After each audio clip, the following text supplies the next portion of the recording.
नमस्कार विद्यार्थी मित्रांनो, मी श्रद्धा रारावीकर, मराठा विद्याप्रसारक समाजाच्या SVKT महाविद्यालयातर्फे मानसशास्त्र विभागात मी आपल्या सगळ्यांचे मनपूर्वक स्वागत करते.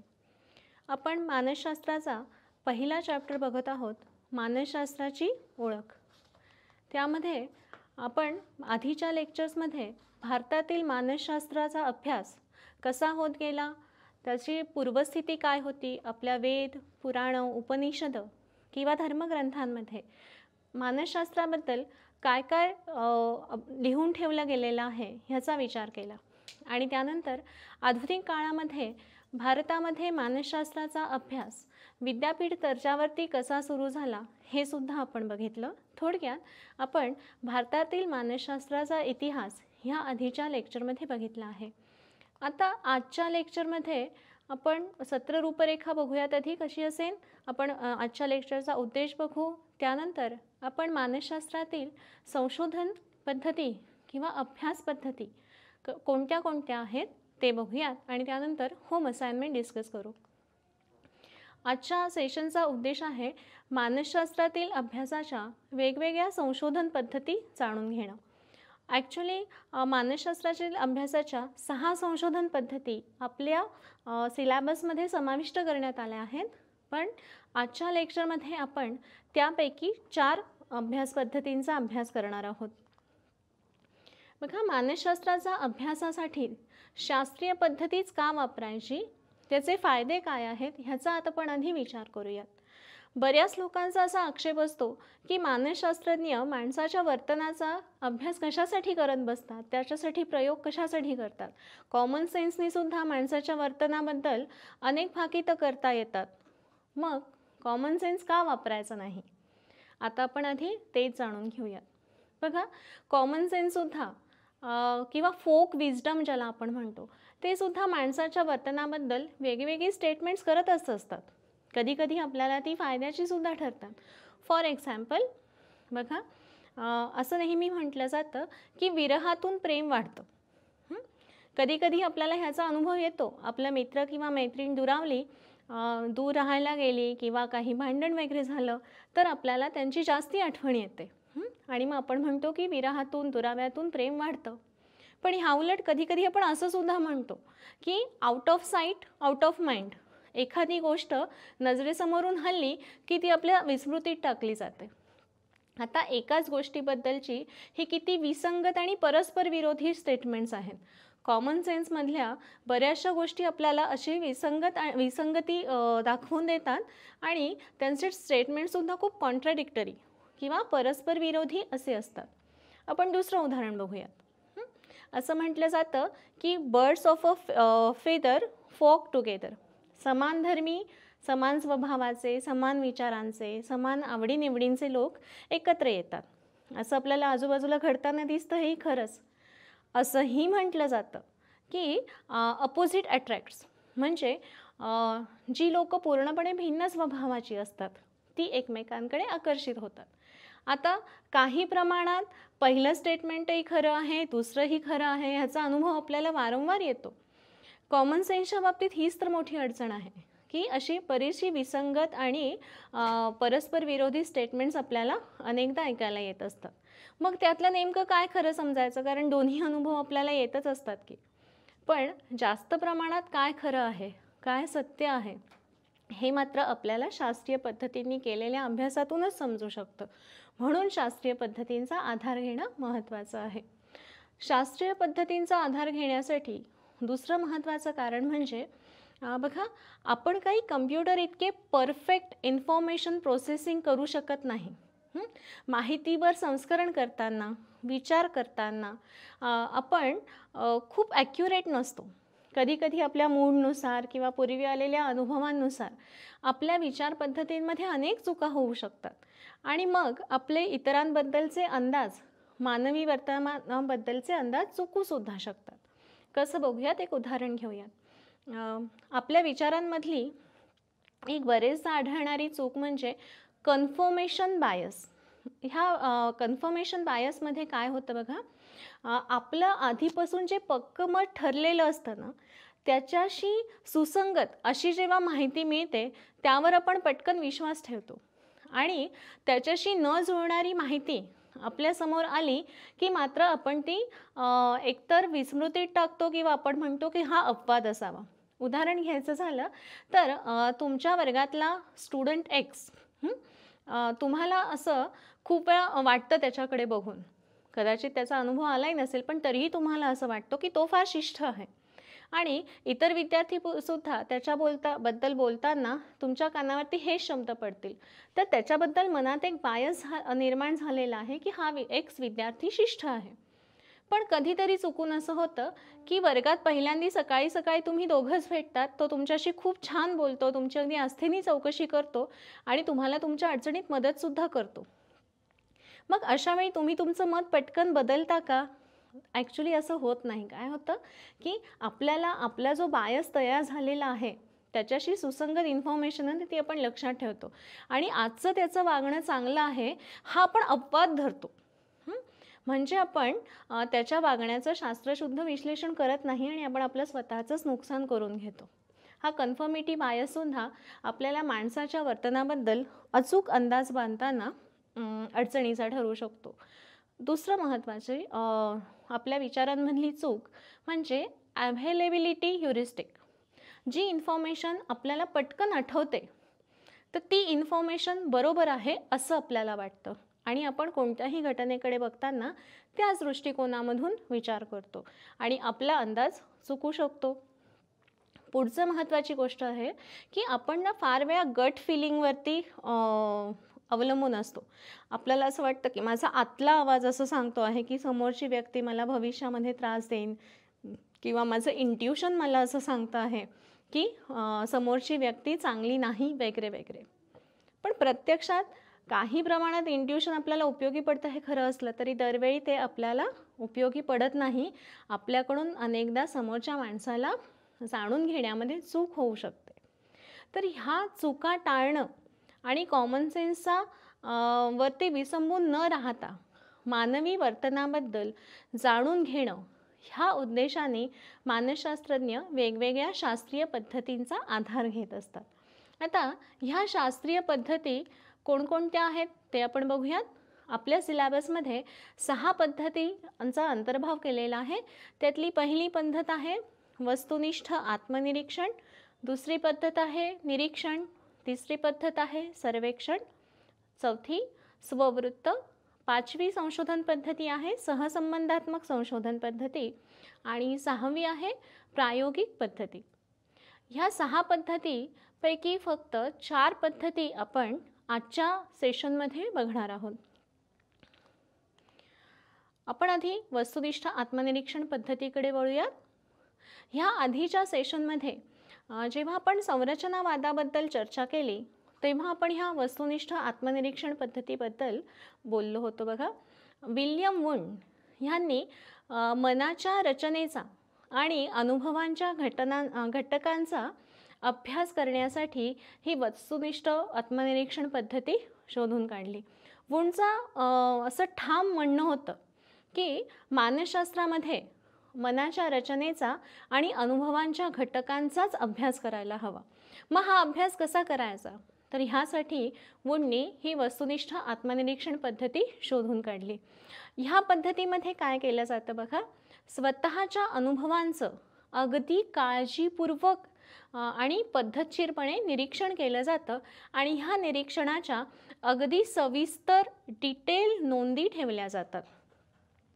विंडच्या प्रयोगशाळेमध्ये ही वस्तुनिष्ठ आत्मनिरीक्षण पद्धती वापरून वेगवेगळे प्रयोग केले जायचे. वुंडनी त्यासाठी मेट्रोनॉम नावाच्या उपकरणाचा वापर केला होता.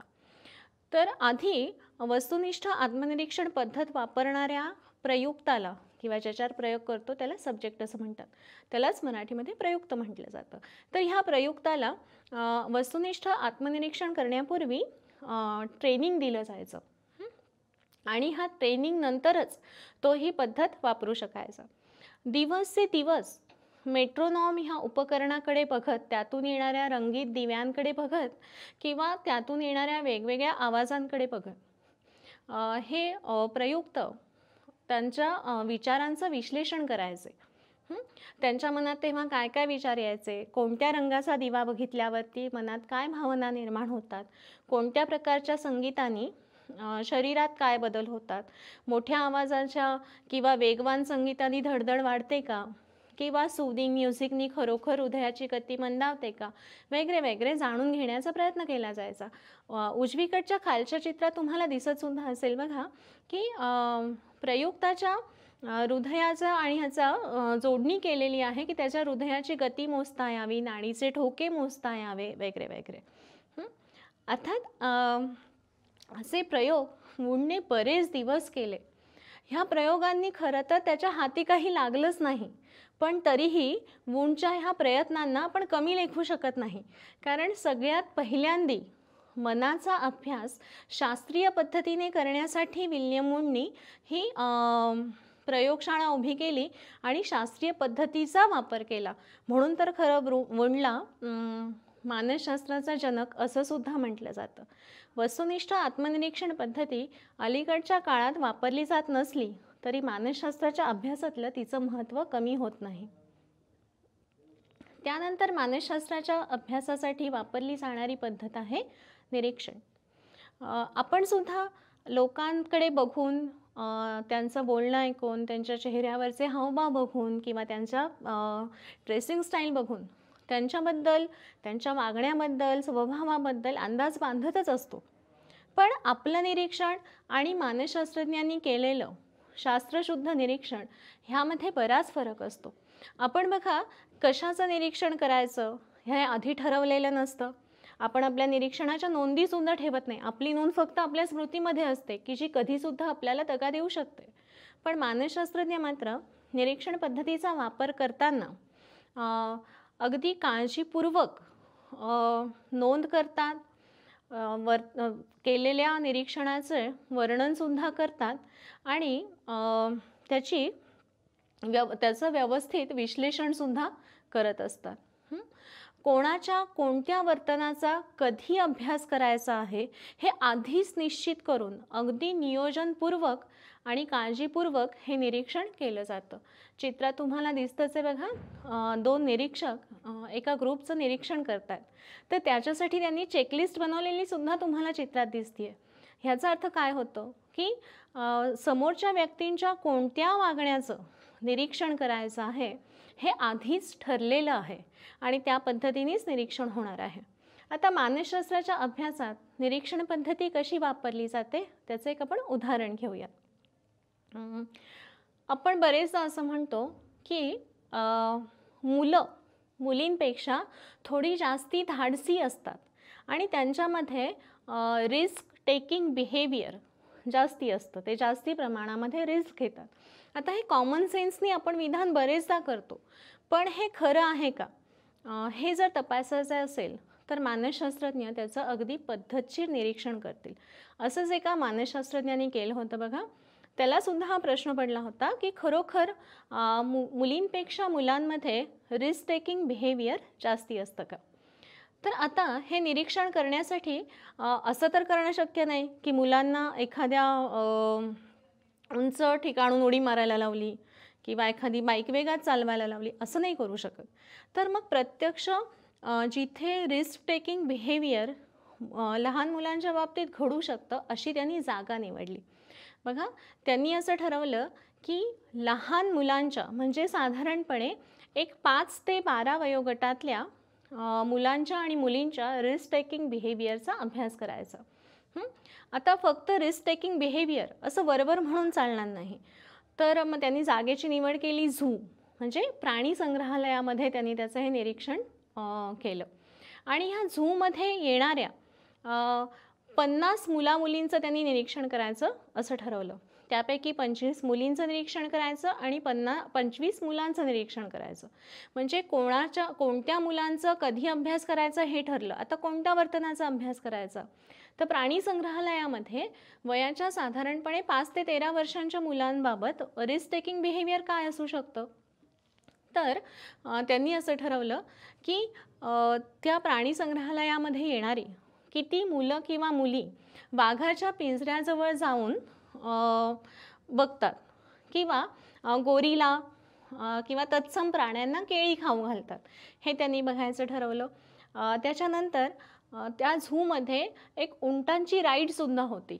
तर किती मुलं किंवा मुली स्वतःच्या पालकांना सोडून एकटं त्या उंटाच्या सफरीवरती जायला तयार होतात, याचं त्यांनी निरीक्षण केलं. त्याची चक्क नोंद केली, चेकलिस्ट बनवली, जशी आपल्याला चित्रामध्ये दिसते आहे. त्या झूमध्ये एक झुलता पूल होता, म्हणजे खाली पाणी वाहत होतं आणि वरून छोटासा एक लाकडी पूल होता जो हलत होता. आणि एक झूमधल्या एका ठिकाणाहून दुसऱ्या ठिकाणी जाण्यासाठी तो पूल हाच मार्ग होता. तर मग त्यांनी जे 50 मुलं आणि 50 मुलं मुली निवडली होती, त्यांच्यापैकी किती मुलं स्वतः त्या झुलत्या पुलावरून जातात ह्याचं त्यांनी नोंद करून ठेवली. आणि मग खरोखर दिवसाच्या अखेरीला त्यांच्या ह्या काळजीपूर्वक केलेल्या नोंदीवरून त्यांच्या असं लक्षात आलं की मुलांमध्ये रिस्क टेकिंग बिहेवियर मुलींपेक्षा जास्ती असतं. आता अशा पद्धतीने अधिक नियोजनपूर्वक ठरवून काळजीपूर्वक नोंद घेऊन केलेल्या निरीक्षणातून जे निष्कर्ष निघतील त्याच्यावरती आपण विश्वास ठेवू शकतो. कॉमन सेन्सनी सांगितलेल्या स्टेटमेंटवरती आपण असा विश्वास ठेवू शकत नाही. ज्या वर्तनाबाबत प्रयोग करणं शक्य नसतं तेव्हा या निरीक्षण पद्धतीचा अवलंब करून अनेक वर्तनाबद्दलचे अनुमान काढता येतात. बघा, या निरीक्षणसुद्धा 2 प्रकारे करता येतं.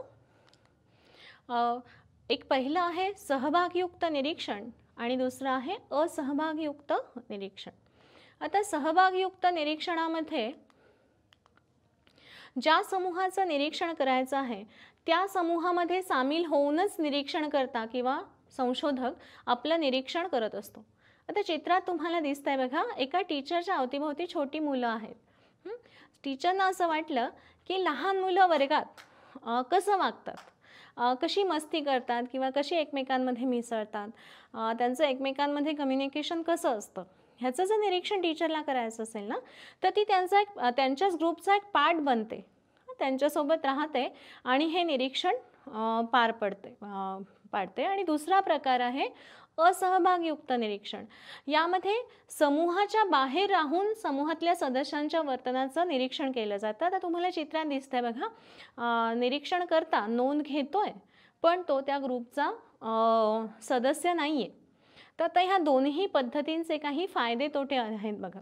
जेव्हा सहभागयुक्त निरीक्षण केलं जातं तेव्हा त्या समूहाचा एक सदस्य असल्याने अगदी बारीक सारीक वर्तनाच्या सुद्धा नोंदी घेता येतात किंवा त्यांचं निरीक्षण करता येतं. पण याच्यात अडचण अशी आहे की निरीक्षण करता विशिष्ट घटना घडून झाल्यानंतर बसून त्याची नोंद घेतो, तो काही आजूबाजूच्या लोकांसमोरच त्यांच्या वर्तनाची नोंद घेऊ शकत नाही, कारण लोक मग त्यांचं नैसर्गिक वर्तन करणारच नाहीत. तर मग कधी कधी नोंदी घेताना भलेही निरीक्षण केलेलं असेल पण ते लिहून ठेवताना काही गोष्टी निरीक्षकाच्या विस्मृतीत जाऊ शकतात आणि त्यांची नोंदच होत नाही. मग अशा नोंदींमधून आलेले निष्कर्ष पूर्णपणे खरे असतीलच असं आपण ठामपणे म्हणू शकत नाही. तसं असहभागयुक्त निरीक्षणाचं पण आहे बघा. असहभागयुक्त निरीक्षणामध्ये नोंदी अगदी परफेक्ट होतात, कारण हातात वही आणि किंवा पॅड आणि पेन घेऊनच निरीक्षण करता बसलेला असतो आणि तो चेकलिस्टप्रमाणे त्याचं निरीक्षण करत असतो. पण कधी कधी ह्या असहभागयुक्त निरीक्षण प्रकारांमध्ये काय होतं की ज्यांचं निरीक्षण करायचं आहे त्या व्यक्ती थोड्याशा दूर असतात ना, तर त्यामुळे त्यांच्या वर्तनातले अनेक बारकावे सुटू शकतात आणि कधी कधी कोणीतरी आपल्याकडे बघतंय आणि काहीतरी लिहितंय ह्याची जाणीव झाल्यानंतर आपलं सुद्धा नैसर्गिक वर्तन घडत नाही. तसंच ह्या ज्यांचं निरीक्षण करायचं आहे त्या सदस्यांच्या बाबतीत सुद्धा होऊ शकतं आणि मग ते थोडेसे कृत्रिम वागू शकतात. मग अशावेळी मिळालेले निष्कर्षसुद्धा खरे असतीलच असं नाही, पण तरीही ही सहभागयुक्त असो किंवा असहभागयुक्त निरीक्षण असो, दोन्ही निरीक्षण पद्धती मानसशास्त्रामध्ये अत्यंत महत्त्वाच्या ठरतात. कारण ज्या वर्तनासंदर्भात प्रयोग करणं शक्य नाही असं बरंचसं वर्तन आपल्याला निरीक्षणामधून लक्षात येतं. त्यानंतरची संशोधन पद्धती आपण बघणार आहोत ती आहे सर्वेक्षण. सर्वेक्षण म्हणजे प्रश्न विचारून लोकांची मतं जाणून घ्यायची. जेव्हा एखाद्या मोठ्या समूहाची मतं किंवा वर्तन आपल्याला जाणून घ्यायचं असतं तर तेव्हा आपण समूहातल्या प्रत्येक सदस्याला प्रश्न विचारू शकत नाही. मग आपण त्यांचा प्रातिनिधिक नमुना निवडतो आणि मग त्यांना प्रश्न विचारतो आणि त्या उत्तरांवरून संपूर्ण समूहाबद्दल अंदाज बांधतो. आता उदाहरण घ्यायचं झालं तर समजा सरकारने असं ठरवलं की विद्यार्थ्यांना ऑनलाईन किंवा ऑफलाईन शिक्षणाबद्दल काय वाटतं हे जाणून घेऊयात. आणि मग त्यानुसार शाळा किंवा कॉलेजेस सुरू करायची किंवा नाही ह्याचा निर्णय घेऊयात असं सरकारने ठरवलं. तर आपल्या राज्यामध्ये बघा लाखो विद्यार्थी असतील, तर त्या प्रत्येक विद्यार्थ्याला प्रश्न विचारणं सरकारला शक्य होईल का? नाही, ते प्रचंड वेळखाऊ काम असेल, त्याच्यामध्ये अकॅडमिक इयर संपून जाईल. सो असं करता येणार नाही. मग काय केलं जातं की आपण एक उदाहरणादाखल असं म्हणूयात की आपल्या राज्यामध्ये 1,00,000 विद्यार्थी आहेत. तर त्या 1,00,000 विद्यार्थ्यांना प्रश्न विचारणं शक्य नाही ना, म्हणून मग त्यांच्यापैकी साधारणपणे 30,000 विद्यार्थ्यांचा नमुना निवडला आणि त्यांना प्रश्न विचारले, त्यांची मतं जाणून घेतली आणि त्या आधारे संपूर्ण समूहाचा बद्दलचा अंदाज बांधला. पण हा ह्या 1,00,000 मुलांना समष्टी किंवा पॉप्युलेशन म्हणायचं आणि जो 30,000 विद्यार्थ्यांचा आपण नमुना निवडलेला आहे त्यांना प्रातिनिधिक नमुना किंवा रिप्रेझेंटेटिव्ह सॅम्पल असं म्हणायचं. मग अशा पद्धतीने सर्वेक्षण करून संपूर्ण समूहाबद्दल अंदाज बांधता येतो. आता ह्या सर्वेक्षणातून अगदी योग्य पद्धतीने निष्कर्ष काढण्यासाठी 2 अत्यंत महत्त्वाच्या अटींकडे लक्ष देणं गरजेचं आहे. त्याच्यामधली पहिली आहे प्रातिनिधिक नमुना निवड आणि दुसरी आहे प्रश्नांची योग्य शब्दरचना आणि क्रम. तर प्रातिनिधिक नमुना निवड कसा बघा महत्त्वाचा ठरतो. समजा आपण आत्ताच उदाहरणादाखल असं म्हटलं की राज्यात 1,00,000 विद्यार्थी आहेत, त्यापेक्षा जास्तीच आहेत, पण आपण उदाहरणादाखल असं म्हटलेलं आहे. तर समजा सरकारी एजन्सीजनी असं केलं की त्यांना कन्व्हिनियंट होतं म्हणून नाशिक जिल्ह्यातलेच 30,000 विद्यार्थी घेतले, त्यांना प्रश्न विचारले आणि सगळ्या राज्यभरातल्या विद्यार्थ्यांबद्दलचा अंदाज बांधला. तर तो योग्य ठरेल का? नाही ठरणार. मग काय करायला हवं? तर महाराष्ट्र राज्यामध्ये जेवढे जिल्हे आहेत तेवढ्या जिल्ह्यांमध्ये लोकसंख्येच्या आणि विद्यार्थ्यांच्या आकड्यांच्या नुसार तेवढ्या टक्क्यांमध्येच नमुना निवड केली पाहिजे. त्यातून समजा एजन्सीनी असं सर्वेक्षण करणाऱ्या एजन्सीनी असं केलं की फक्त 12वीच्या विद्यार्थ्यांना विचारला प्रश्न की ऑनलाईन शिक्षण योग्य की ऑफलाईन, तुम्हाला कॉलेज सुरू व्हावं असं वाटतं की नाही, आणि त्याच्या आधारे निर्णय घेतला. तर तो निर्णय योग्य ठरेल का? किंवा ते म्हणजे त्याचा जो प्रातिनिधिक नमुना निवडला आहे त्यावरून संपूर्ण विद्यार्थ्यांचा अंदाज बांधता येईल का? नाही बांधता येणार. कशासाठी? की फक्त 12वीच्या विद्यार्थ्यांचं मत जाणून घेऊन उपयोग नाही. पहिली ते ग्रॅज्युएशनपर्यंतच्या, पोस्ट ग्रॅज्युएशनपर्यंतच्या सगळ्या मुलांची निवड करणं आवश्यक आहे.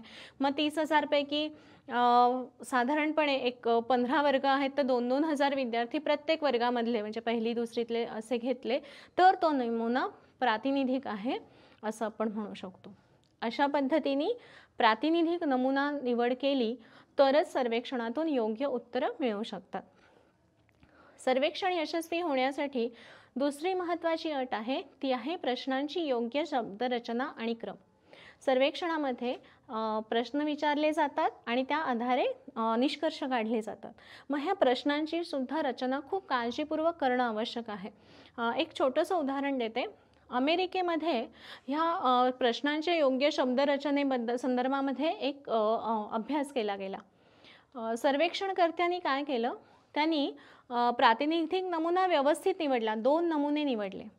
त्यापैकी एका नमुन्याला त्यांनी असा प्रश्न विचारला की तुमचं ह्युमन रिसोर्स स्लॅशिंगबद्दल काय मत आहे. आणि दुसऱ्या नमुन्याला प्रश्न विचारला की तुमचं ह्युमन रिसोर्स प्रूनिंगबद्दल काय मत आहे. आता ह्युमन रिसोर्स स्लॅशिंग म्हणजे काय? स्लॅश म्हणजे तलवारीच्या पात्याने कापून काढणं. ह्युमन रिसोर्स स्लॅशिंग म्हणजे काय? की नको असलेले कर्मचारी कामावरून काढून टाकणं. ह्या प्रश्नाचा अर्थ झाला. आणि दुसरा प्रश्न असा होता की ह्युमन रिसोर्स प्रूनिंग म्हणजे काय बघा. प्रूनर हे एक झाडाच्या फांद्या कापण्याचं छोटेशी हे आहे, यंत्र आहे. तर त्या यंत्राच्या सहाय्याने झाडाची अनावश्यक झालेल्या फांद्या कापून टाकता येतात आणि झाडाला छान आकार देता येतो. तर आता दोन्ही ह्याचा अर्थ सेमच आहे की कर्मचाऱ्यांना कमी कामावरून काढून टाकण्याबद्दल तुमचं मत काय आहे, की जे एक्स्ट्रा कर्मचारी झालेले आहेत त्यांचा. पण शब्दरचना वेगळी होती. त्यामुळे जे पहिलं सर्वेक्षण झालं त्याच्यामध्ये लोकांनी ह्युमन रिसोर्स स्लॅशिंगबद्दल खूप राग व्यक्त केला. त्यांना मान्य नव्हतं ह्युमन रिसोर्स स्लॅशिंग.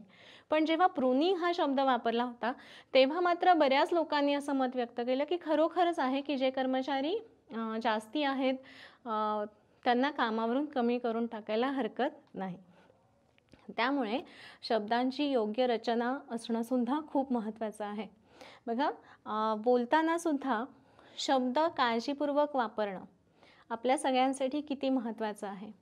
त्याची एक गमतीशीर गोष्ट तुम्हाला सांगते. एका सुलतानाला रात्री स्वप्न पडतं की त्याच्या तोंडातले सगळे दात पडून गेलेले आहे आणि सुलतान कमालीचा अस्वस्थ होतो. तर तो त्याच्या पदरच्या ज्योतिषाला बोलवतो आणि सांगतो की मला ह्या स्वप्नांचा अर्थ सांग. तर ज्योतिषी असं सांगतो, महाराज, ज्या अर्थी तुमचे सगळे दात पडून गेलेले आहेत त्या अर्थी तुमचा लवकरच निर्वंश होणार आहेत. तुमची सगळी अपत्य, नातवंड आणि राणीवंश हे सगळे आता लवकरच मृत्यू पावणार आहेत आणि तुम्ही ह्या जगात अगदी एकटे राहणार आहात. सुलतानाला खूप राग येतो, खूप वाईट वाटतं आणि तो त्या ज्योतिषाला तुरुंगामध्ये टाकून देतो. पण मनातून स्वप्न जात नाही. मग तो काय करतो, दुसऱ्या ज्योतिषाला बोलवतो आणि हा स्वप्नाचा अर्थ सांगायला जातो. पण तो हुशार असतो ज्योतिषी. तो काय सांगतो, महाराज तुम्ही कमालीचे नशीबवान आहात.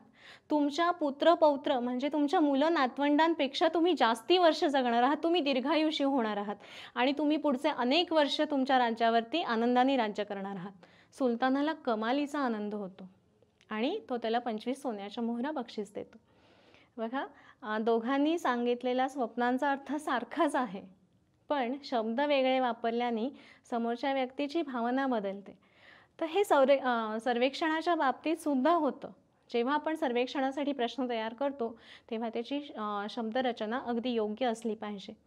आणि दुसरी महत्त्वाची गोष्ट आहे की प्रश्नांचा क्रमसुद्धा योग्य असायला हवा. उदाहरण घ्यायचं झालं तर तुम्हाला पालकांमध्ये सर्वेक्षण करायचं आहे की तुम्ही तुमच्या मुलांना मारता का, फिजिकल बीटिंग करता का. आता कोणतेही पालक, पहिली महत्त्वाची गोष्ट म्हणजे या प्रश्नाचं उत्तर देणं तसं अवघडच आहे, पण तरीही सर्वेक्षण करायचं ठरलं. आणि तुम्ही पहिला प्रश्न असा विचारला की पालकांनी मुलांना मारण्याबद्दल तुमचं मत काय. तर आता कोणीही असं पटकन सांगेल का की हो मुलांना मारावं, कमीपणाचं वाटतं. त्यामुळे वरती उत्तर काय लिहिलं जातं की मुलांना मारू नये समजून सांगितलं जावं. एक तर पहिलं खोटं इथेच बोललं गेलं. आणि दुसरा प्रश्न मग तुम्ही असा विचारलात की मग तुम्ही तुमच्या मुलांना मारता का. तर आता वरती जर लिहिलेलं आहे की मुलांना मारणं योग्य नाही, तर खाली आपण कोणते पालक उत्तर देतील की हो मी मारतो, तरीही म्हणजे मारत असतील तरी खरं उत्तर मिळणार नाही. सो प्रश्नांचा क्रमसुद्धा सर्वेक्षणासाठी अत्यंत महत्त्वाचा आहे. ही सर्वेक्षण पद्धतीसुद्धा अनेक पद्धतींनी वापरली जाते. बघा, त्याच्यापैकी 4 पद्धती आहेत: प्रत्यक्ष मुलाखत, इंटरनेट सर्वेक्षण, टपाल सर्वेक्षण आणि टेलिफोन सर्वेक्षण. प्रत्यक्ष मुलाखतीमध्ये व्यक्तीला समोरासमोर प्रश्न विचारले जातात आणि त्यासमोरच त्यांच्या उत्तरांची नोंद केली जाते. ही पद्धत वर्षानुवर्ष वापरात आणली जात होती. पण काय होतं की इतक्या सगळ्या लोकांना फिजिकली जाऊन भेटणं, त्यांच्याकडनं उत्तरं नोंदवून घेणं हे तसं जिकिरीचं काम आहे, वेळखाऊ काम आहे. म्हणून मग इतर प्रकार वापरले जातात, जसं की इंटरनेट सर्व्हे, टपाल म्हणजे आपला पोस्ट सर्व्हे आणि टेलिफोन सर्व्हे. अलीकडे इंटरनेट सर्व्हेचं प्रमाणसुद्धा खूप जास्ती वाढलं आहे. लोकांची वेगवेगळ्या गोष्टींवरची मतं जाणून घेण्याकरता इंटरनेट सर्व्हे सर्रास वापरला जातो. पण हा सर्व्हे करताना सुद्धा खूप काळजी घेतली पाहिजे. ह्याचं पण एक छोटंसं उदाहरण सांगते. बघा, काही वर्षांपूर्वी एक असं सर्वेक्षण झालं होतं की बॉलिवूड अभिनेत्रींपैकी ऐश्वर्या राय सगळ्यात सुंदर आहे की मधुबाला. तर त्या सर्वेक्षणाचं म्हणजे जनमत एकंदरीत असं आलं होतं की ऐश्वर्या राय ही अधिक सुंदर अभिनेत्री आहे. ऐश्वर्या राय असो किंवा मधुबाला, त्यांच्या सौंदर्याची तुलना होऊ शकत नाही आणि माझं पर्सनल हे इथे मॅटर करत नाही. पण सर्वेक्षणाचे निष्कर्ष कसे फसवे असू शकतात हे तुम्हाला सांगते. आता हा इंटरनेटचा सर्व्हे हा ईमेल पाठवून केला गेलेला होता. तर मला एक सांगा की मधुबाला ही जुन्या पिढीची अभिनेत्री आहे ना. म्हणजे तिला बघणारे लोक हे 60 ते 70च्या दशकातले की ज्यांची वय आत्ता साधारणपणे 60 ते 80च्या दरम्यानची असतील. तर अशांपैकी किती लोक ईमेल चेक करून त्याच्या सर्वेक्षणाची उत्तरं देत असतील? हा एक प्रश्न. म्हणजे सर्वेक्षणाची उत्तरं ही मोस्टली तरुण पिढीने दिलेली आहेत आणि त्यांना मधुबालाबद्दल फारशी माहिती असण्याचं कारण नाही. तिचे फार एखादं दुसरं पिक्चर पाहिलं असेल किंवा कधीतरी फोटोज पाहिले असतील. त्यांना ऐश्वर्या राय जास्ती ओळखीची आहे आणि तिला त्यांनी जास्ती प्रमाणामध्ये बघितलेलं सुद्धा आहे, अभिनय करताना किंवा इव्हेंट्समध्ये वावरताना, पिक्समध्ये. तर मग ही युवा पिढी उत्तर काय देणार? ऐश्वर्या रायच लिहिणार की नाही? म्हणजे दोघींच्या सौंदर्याबद्दल माझा किंवा आक्षेप नाही कोण सुंदर आहे ह्याबद्दल, पण सांगते की इंटरनेट सर्व्हे वापरताना ही सुद्धा काळजी घेतली पाहिजे. तुमचं टार्गेट पॉप्युलेशन काय आहे हे तुम्हाला माहिती असायला हवं. त्यानंतरचा सर्वेक्षणाचा प्रकार आहे टपाल सर्वेक्षण. म्हणजे लोकांना पत्र पाठवली जातात, म्हणजे प्रश्नावली पाठवली जाते आणि ती भरून त्यांनी उलट टपाली पाठवायची असते. ही टपाल पद्धतसुद्धा वापरली जाते, पण ह्याचा मुख्य अडचण अशी आहे की बरेचसे लोक टपाल आलं सर्वेक्षण आहे पाहायला म्हटलं की ते कचऱ्याच्या टोपलीमध्ये टाकून देतात. बरेचसे लोक उत्तरं देतच नाहीत किंवा समजा प्रश्नावली आली तर ती कोण भरेल आणि परत पोस्टामध्ये नेऊन टाकेल. तर त्याच्यामुळे हा सर्वेक्षणाचा प्रकार पण आता मागे पडलेला आहे. तरी काही ठिकाणी विशेषतः ग्रामीण भागांमध्ये हा वापरला जातो. आणि त्यानंतरचा आहे टेलिफोन सर्वे. तर लोकांना फोन करून फोनवरती प्रश्न विचारले जातात आणि त्या आधारे उत्तर दिले जातात. हा सर्व्हे करताना सुद्धा खूप काळजी घेणं आवश्यक आहे. दुपारी 3 वाजता तुम्ही एखाद्या गृहिणीला फोन करून विचारलत की अमेरिकेमध्ये ट्रम्प निवडून आले ह्याबद्दलचं तुमचं मत काय आहे? एकतर कोणत्याही गृहिणीला, भारतीय गृहिणीला अमेरिकेत काय चाललं आहे ह्याच्याबद्दलची आस्था कमी असेल, त्याच्यातून 3 वाजेपर्यंत ती दमलेली असेल, तर ती तुमच्या फोनला कितपत प्रतिसाद देईल हे आपण सांगू शकत नाही. त्यामुळे फोन करण्याची वेळ, प्रश्नाचं स्वरूप, तुमचं टार्गेट पॉप्युलेशन ह्या सगळ्याचा विचार करून जर तुम्ही टेलिफोन सर्व्हे केलात तर तो मात्र फायदेशीर ठरू शकतो, पण काळजी घेणं मात्र आवश्यक आहे. आता आपण स्ववृत्त किंवा वृत्ताभ्यास ह्या संशोधन पद्धतीकडे वळूयात. वृत्त म्हणजे गोष्ट, स्ववृत्त म्हणजे स्वतःची गोष्ट किंवा वृत्ताभ्यास म्हणजे एखाद्या व्यक्तीच्या गोष्टीचा म्हणजे आयुष्याचा अभ्यास. एखाद्या व्यक्तीच्या आयुष्याची सखोल माहिती मिळवण्यासाठी आणि त्यावरून तिच्या वर्तनाचं आणि व्यक्तिमत्वाचं वर्णन करण्यासाठी ही स्ववृत्त किंवा वृत्ताभ्यास पद्धती वापरली जाते. कधीकधी फक्त एकाच व्यक्तीचा अभ्यास न करता 4, 5, 10 अशा व्यक्तींच्या छोट्याशा समूहाचा सुद्धा अगदी सखोल अभ्यास केला जातो आणि त्यावरून त्या व्यक्तीच्या वर्तनाचं आणि व्यक्तिमत्वाचं वर्णन केलं जातं. Psychological test, clinical interviews, observation, रिलेटिव्सचे इंटरव्ह्यूज, त्या स्वतः व्यक्तीचे इंटरव्ह्यूज, तिने लिहिलेल्या तर डायरीज, तिच्या शाळेमध्ये शिक्षकांनी केलेल्या नोंदी, अशा वेगवेगळ्या मार्गांमधून मिळालेली माहिती एकत्र करून व्यक्तीच्या पूर्वायुष्याबद्दल जाणून घेता येतं आणि त्या आधारे ती सध्या विशिष्ट पद्धतीने का वागते ह्याची कारणं जाणून घेता येतात आणि त्यावरून तिच्या भविष्यातील वर्तनाचा अंदाजसुद्धा बांधता येतो. स्ववृत्त किंवा वृत्ताभ्यास ह्या पद्धतीचा वापर विशेषतः मनोविकृतींच्या निदानासाठी आणि योग्य उपचार पद्धतीची निवड करण्यासाठी होतो. आणि अशा प्रकारे मनोरुग्णांच्या स्ववृत्ताचा अभ्यास करून सिग्मंड फ्रॉइड ह्या प्रसिद्ध व्यक्तिमत्व मानसशास्त्रज्ञाने त्याचा मनोविश्लेषण हा व्यक्तिमत्वाचा पहिला सिद्धांत मांडला आणि मनोविश्लेषण ही उपचार पद्धतीसुद्धा विकसित केली. फ्रॉइडला त्याच्या पेशंटच्या निरीक्षणातून असं लक्षात आलं की हा पेशंटमध्ये कोणतीही चेताविकृती किंवा मेंदूचा विकार, शारीरिक आजार नाहीच आहे आणि तरीही त्यांच्या शरीराच्या कार्यामध्ये काही ना काही बिघाड झालेला आहे.